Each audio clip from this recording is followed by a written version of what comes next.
Le damos la bienvenida a la doctora Liliana Botero Londoño, consultora especializada en riesgo, crédito y microfinanzas, quien nos acompaña hoy en Agenda a la Carta de Expocobranzas, con su conferencia Soluciones coyunturales sin límite, problemas estructurales.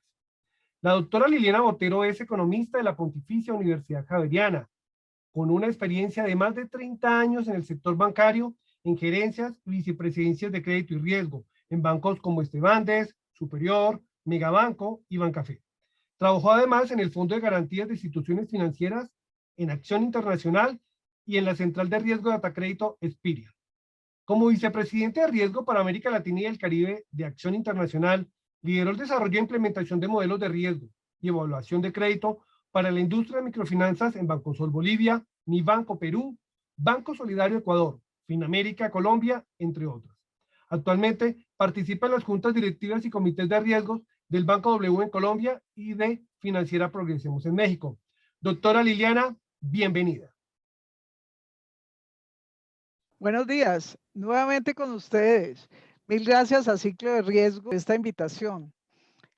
Hoy traigo una presentación que, si bien es muy básica, considero que en momentos como el actual no sobra recordar las sanas prácticas que deben estar presentes en toda colocación de crédito,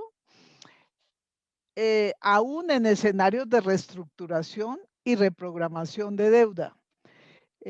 Sin más preámbulos, por los observado en los últimos meses, quisiera invitar a una reflexión señalando que políticas coyunturales sin límites pueden generar problemas estructurales importantes.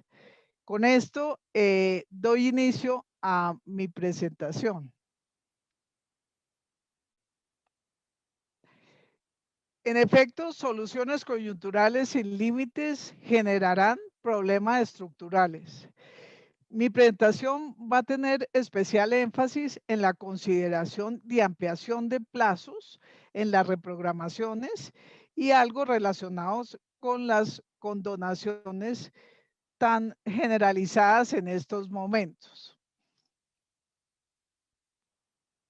Todos sabemos que los alivios financieros eh, se han presentado de manera generalizada en un comienzo y después con un adecuado conocimiento del cliente, pero ha llegado un momento en que empiezan a vencerse esos alivios, en algunos casos han sido ya recurrentes, y al terminar los alivios en esta época, se me presentan tres alternativas: o puedo retomar el pago de la obligación, o debo reprogramar la obligación porque aún no estoy en condiciones de tomarla, y en estos casos se presentan grandes inquietudes de hasta cuándo debo ampliar los plazos para que el cliente me pueda pagar y cuál debe ser el sistema de amortización idóneo para esa situación.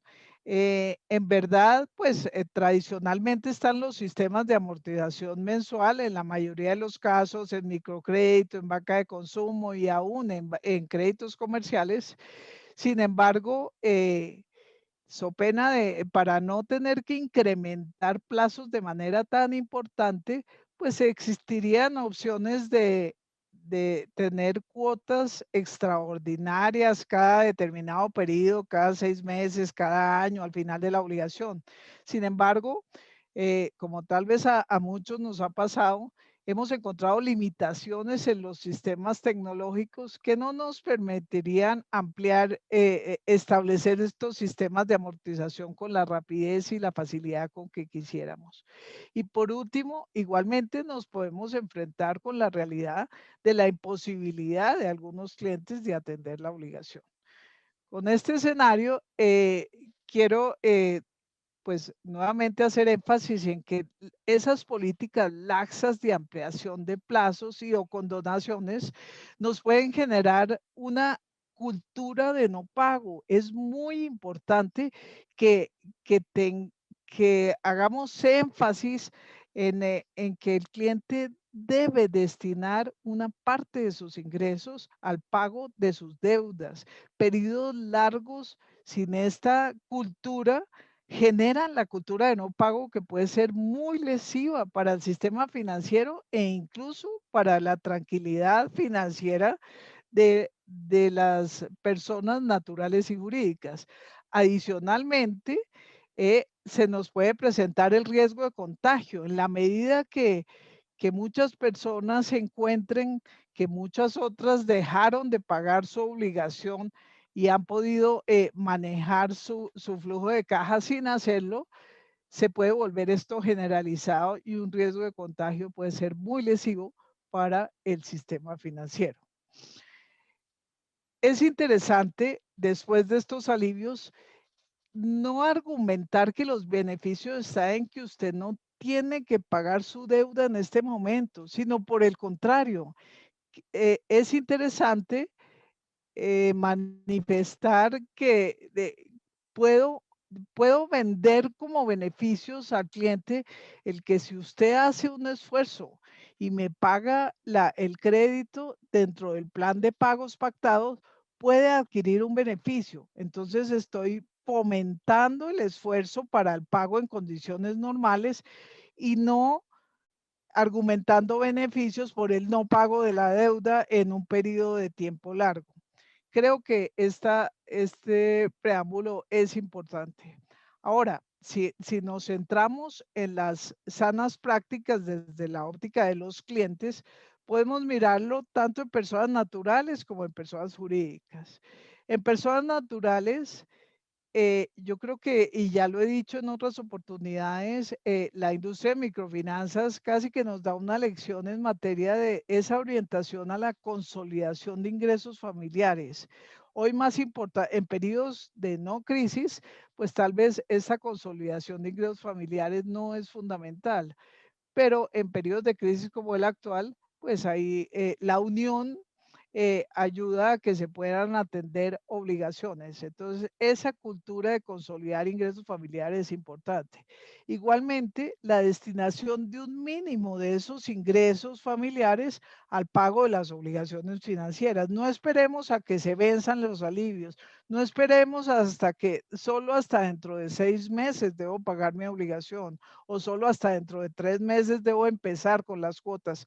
Tradicionalmente, como lo vamos a ver más adelante, si uno analiza los flujos de caja de las personas y de las familias, encuentra que normalmente entre un 10 y un 20% de su presupuesto es destinado a obligaciones financieras diferentes de vivienda. Entonces, tratemos de que esa continúe siendo la cultura, no importa que el ingreso sea menor, tratemos de destinar un 20% de ese menor ingreso al pago de las deudas. Y por último, pues igualmente la reducción de gastos, pues es fundamental priorizar cuáles gastos son indispensables, cuáles no. Y para eso la educación financiera que haga énfasis en la realización de presupuestos, pues es importante y creo que muchas entidades pues han hecho su tarea en ese frente. Ahora, en cuanto a las personas jurídicas se refiere, no debemos perder el concepto del ciclo de conversión de activos, de la generación de recursos en un ciclo operacional. El ciclo operacional es el tiempo en que yo me demoro en convertir mi cartera y mis inventarios en efectivo para poder pagar una deuda. Entonces, normalmente la estructuración de las deudas debe estar en función de la demora de ese ciclo operacional. Igualmente, debemos encaminar todos los esfuerzos como empresas a tratar de optimizar ese ciclo operacional aún en escenario de menores ingresos. Por otro lado, la reducción de gastos, pues que es importante esa cultura de ver en dónde podemos reducir gastos mientras se reactiva la demanda. Y por otro lado, pues que los créditos de capital de trabajo que se adquieran sean acordes con la generación del ciclo operacional. Eso considero que es bien importante. Ahora, también podemos analizar las sanas prácticas, pues desde la óptica de la entidad financiera. Normalmente las entidades financieras dicen, yo tengo políticas de reestructuración claras, me ha ido bien siempre que las aplico. Sin embargo, tenemos que tener muy claro que hoy el volumen de reprogramaciones de deudas, reestructuraciones, refinanciaciones, como se quieran llamar, pues va a ser mucho mayor y por consiguiente debemos orientar esfuerzos a fortalecer esas políticas de reprogramación y reestructuración de deudas. Si bien es muy importante brindar apoyo a los clientes y tenemos que facilitar menores cuotas en el corto plazo, igualmente debemos establecer límites y debemos cuidar que esa extensión de plazo y esas menores cuotas no afecten, no generen un costo excesivo para el cliente y un costo excesivo para la entidad financiera. Como vemos, cuando uno amplía mucho los plazos, pues el costo de monitoreo por parte de la entidad financiera es importante, pero el costo para el cliente en pago de intereses durante periodos muy largos también es importante. Además, se pueden generar problemas estructurales, problemas de la estructura financiera de los clientes. Normalmente, los créditos para financiar un capital de trabajo deben ser créditos pues, de corto plazo. De otra parte, en la medida en que yo extiendo mucho los plazos y disminuyo las cuotas en forma importante, genero un falso espacio de mayor posibilidad de endeudamiento que me lleva al sobreendeudamiento de los clientes y que termina siendo un problema estructural generado por una política coyuntural. Y adicionalmente tendremos pues los problemas de liquidez y solvencia de la entidad financiera, ¿no? Ese equilibrio en las políticas, sí, tenemos que ayudar, tenemos que facilitar menores cuotas, pero excesos pueden llevar a problemas de liquidez. Por otra parte, en este momento tal vez es importante priorizar los créditos de liquidez para las empresas, pues que se consideren viables. Hay muchas empresas que definitivamente el negocio se le acabó, pero aquellas empresas en las cuales se ve viable aún en menor escala, pues debo empezar con créditos de liquidez que empiecen a dinamizar el negocio antes que créditos estructurales. Tal vez los créditos estructurales se deben tener en cuenta para empresas en marcha muy sólidas que no han sido afectadas por la pandemia. De lo contrario, yo recomendaría atender créditos de liquidez en primera instancia. En este orden de ideas, continuando con la incidencia de los plazos muy largos, si nos ponemos en el escenario de créditos de consumo de bienes no durables, el, pues es clarísimo que cuando en las sanas políticas de crédito, cuando uno va a financiar un crédito de consumo no durable, pues lo hace a corto plazo. ¿Por qué? Porque a largo plazo hay una desmotivación para el pago que se presenta mucho, por ejemplo, en los créditos de viaje. Cuando usted toma un crédito para viajar, si lo toma a 5 años, pues en el viaje duró una semana y dura 5 años pagando el crédito, ¿no? Entonces, pues tal vez ahí la calidad de la cartera de créditos de consumo financiados a muy largo plazo, pues se deteriora a través del tiempo, porque el bien ya no existe, pero la obligación sí perdura en el tiempo. Entonces, esa es la lógica de que los créditos de consumo sean créditos de corto plazo y no de largo plazo, ¿no? Aun cuando la tendencia en los últimos tiempos ha sido aumentar los créditos de consumo porque ahí están inmersos también créditos de tecnología, créditos de vehículo, que pueden tener una justificación de un plazo un poco mayor, pero hay que ver qué tipo de bien de consumo estoy financiando y a qué plazo. Y si lo vemos por el lado de las microempresas y algunas pymes de tamaño pequeño, encontramos que el ciclo operacional de esas empresas pequeñas normalmente es muy ágil. No existen grandes volúmenes de cartera ni grandes volúmenes de inventarios. Por consiguiente, se vive un poco del día a día. El ciclo operacional es ágil y adicionalmente el rendimiento es alto porque estamos montados en infraestructura de costos bajos.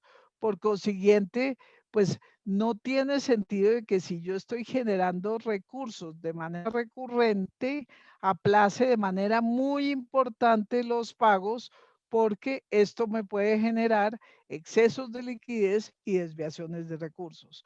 Adicionalmente, está latente tanto en el tema de consumo como en el tema de microempresa y pyme el alto riesgo del sobreendeudamiento, de sentirse con recursos disponibles para tomar un mayor porcentaje de deuda que puede afectar de manera importante hacia adelante.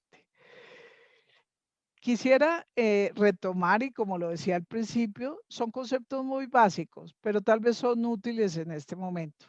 Normalmente cuando va a iniciar el análisis de una empresa, de una pequeña o gran empresa, pero hablemos de pequeñas empresas o microempresas, analiza una estructura y en la estructura encuentra que va a tener activos corrientes, activos fijos y activos residuales, entendiendo como residuales aquellos que no son operativos, que no entran dentro de la definición de activo corriente, que se convierte en liquidez en un periodo menor a un año, y que no entran dentro de la definición de activo fijo, que son activos que deben ser fijos, pero operacionales, relacionados con el objeto social de la empresa. Todo aquello que no entra dentro de la definición de corriente o fijo es un activo residual.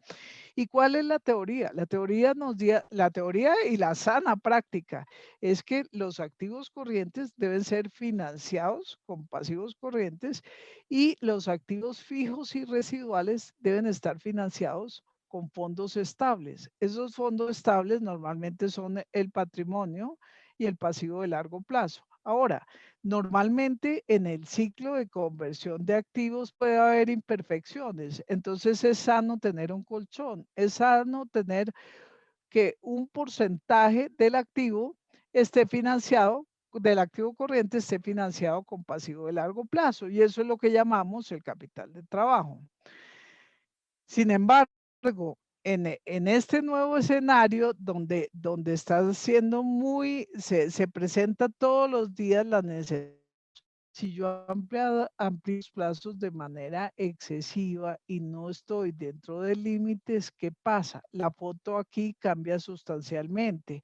Encontramos que el activo corriente es el mismo, en este caso es el 60% del activo, pero el pasivo corriente es solo el 10%. Mandé todas las obligaciones a largo plazo.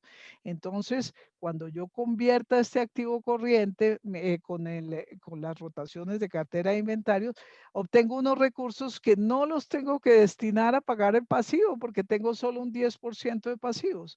Entonces, generalmente, ¿qué pasa? Digo, bueno, puedo tomar más deuda porque me está sobrando más plata y es cuando viene el sobreendeudamiento. Pero también digo, puedo destinar recursos, por ejemplo, a otro negocio o puedo destinar recursos, por ejemplo, a comprarme un bien de consumo, a comprarme un carro, a comprarme, bueno, entonces, para la entidad financiera se genera una desviación de recursos y yo le presté a esta empresa que estoy analizando, no a otra, hacia donde se van a ir los recursos que en teoría están sobrando. Entonces, es muy importante cuidar los excesos en la ampliación de plazos, porque se pueden generar escenarios como el descrito. Ahora, si hacemos lo mismo con el flujo de caja de una persona natural, cuando uno analiza una capacidad de pago, pues normalmente tenemos los ingresos individuales, los otros ingresos familiares, porque ya hablamos de esa cultura de pensar en ingresos familiares, no solo individuales, y tenemos el total de ingresos. Cuando uno tiene el total de ingresos, normalmente hay una distribución en que hasta el 50% se le puede ir en gastos de manutención, entendiendo como manutención, vestuario, alimentos, educación, salud, en fin. En gastos de viviendas normalmente, bien sea en arriendos o en pago de créditos financieros de vivienda, se puede ir hasta el 30% del ingreso, y en gastos financieros, como lo decía al principio, pues puede ser hasta el 20, incluso hasta el 30 en algunos casos, cuando ya está cerca sobre endeudamiento. Entonces, lo que decía es importante, así a usted le hayan dado alivios, así le hayan dado periodos de gracia, capital, intereses, tenga la cultura de no importa cuál sea el ingreso, no importa que el ingreso se le haya disminuido, si usted tiene obligaciones financieras, de destinar un porcentaje de ese ingreso, alrededor del 20% o más, si así se requiere, para pagar sus obligaciones y no dejar el problema hacia adelante porque se puede volver mayor. Pasa entonces lo mismo que acabo de explicar en las empresas, se pueden generar riesgos de desviación de recursos, más consumo, menos prácticas sanas de ahorro, riesgos de sobreendeudamiento y desde luego mayores costos financieros. En la medida en que amplío de manera muy importante los plazos, pues los costos financieros van a ser mayor porque tendré que pagar más intereses.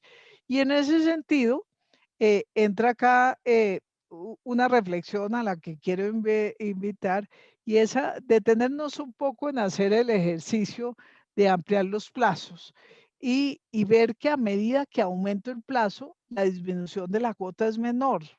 O sea, los beneficios son muy claros al comienzo, pero cuando tengo excesos y la ampliación de plazos es muy significativa, el beneficio es menor, pero el costo es importante. Y eso lo quiero mostrar con un, eh, un ejercicio súper simple. Eh, Acá tengo un ejemplo de un crédito de 5 millones de pesos con una tasa del 2% mes vencido, que hice varios escenarios. En este crédito, si yo tengo 18 meses de plazo, paga una cuota de 333,000 pesos. Si la mando a 24 meses, porque el cliente puede pagar eso, me baja la cuota a, a 264,000 pesos. Y es una disminución del 21%. Y así sucesivamente, hasta 96 meses, por decir algo. En este caso, hasta 96 meses baja la cuota a 117, pero fijémonos en el porcentaje en que la cuota disminuye. Al principio, entre 18 y 24, baja un 21% la cuota. En la medida que yo sigo ampliando, ya la reducción de cuota cada 6 meses, porque estos están en periodos de a 6 meses, ya es mucho menor. Acá era 21, pero aquí es 4, acá es 3, acá es 2. Entonces, ese beneficio disminuye a través del tiempo. Parémonos acá, por ejemplo, en 60 meses. El cliente que tuvo un crédito a 18 meses y yo se lo amplío a 60 meses para que en vez de pagar 333,000 pesos, pague 143,000 pesos de cuota. Pero fijémonos en los intereses que paga. A 18 meses pagaba 1.700.000, era el pago total de la deuda de un crédito de 5 millones. Pero si lo amplío a 60 meses, a 5 años, el pago por intereses es mayor que el pago de la deuda. Paga más de 5 millones de pesos y la deuda era de 5 millones. Entonces, estas son consideraciones que es importante que se tengan en cuenta. Seguramente muchas de las entidades financieras tendremos que eh, ampliar los plazos, pero hagámoslo dentro de límites. Ese es el mensaje. El límite genera beneficios para la entidad porque facilita que el cliente le pague la obligación, beneficios para el cliente y no le genera problemas a los clientes por los altos costos y los bajos beneficios de una ampliación de plazos sin límites. Esto mismo que acabo de comentar se puede ver gráficamente y yo creo que esta gráfica invita a la reflexión. Cada vez que usted vaya a sentarse con su cliente, a tener un adecuado conocimiento de su situación financiera, antes de ser muy laxo en el otorgamiento de plazos, deténgase acá y vea cuál es el esfuerzo que puede hacer el cliente para que haya un gana-gana entre las partes.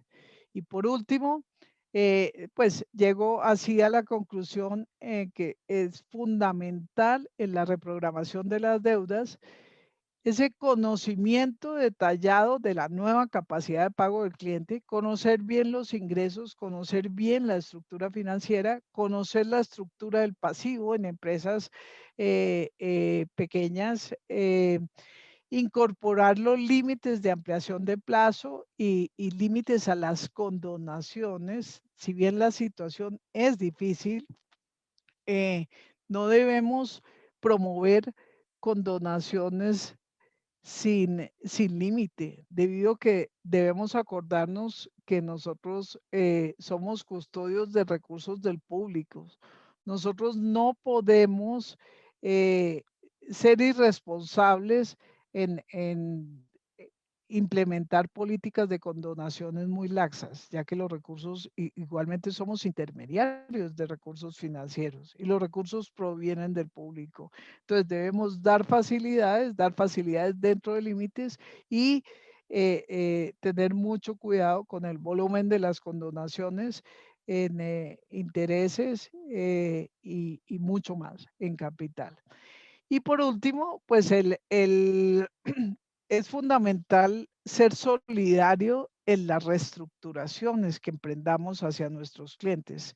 Debemos conocer la reestructuración que le brindan otros acreedores a nuestros clientes, ya que si yo soy el único que estoy dando los beneficios de reestructuración, seguramente no lograré la reactivación del cliente. Entonces, debemos la estructuración de esa nueva reprogramación de deuda debe estar acorde con la reprogramación que el cliente haya logrado con los otros acreedores. Bueno, con esto termino mi presentación. Espero que haya sido útil para todos. Mil gracias.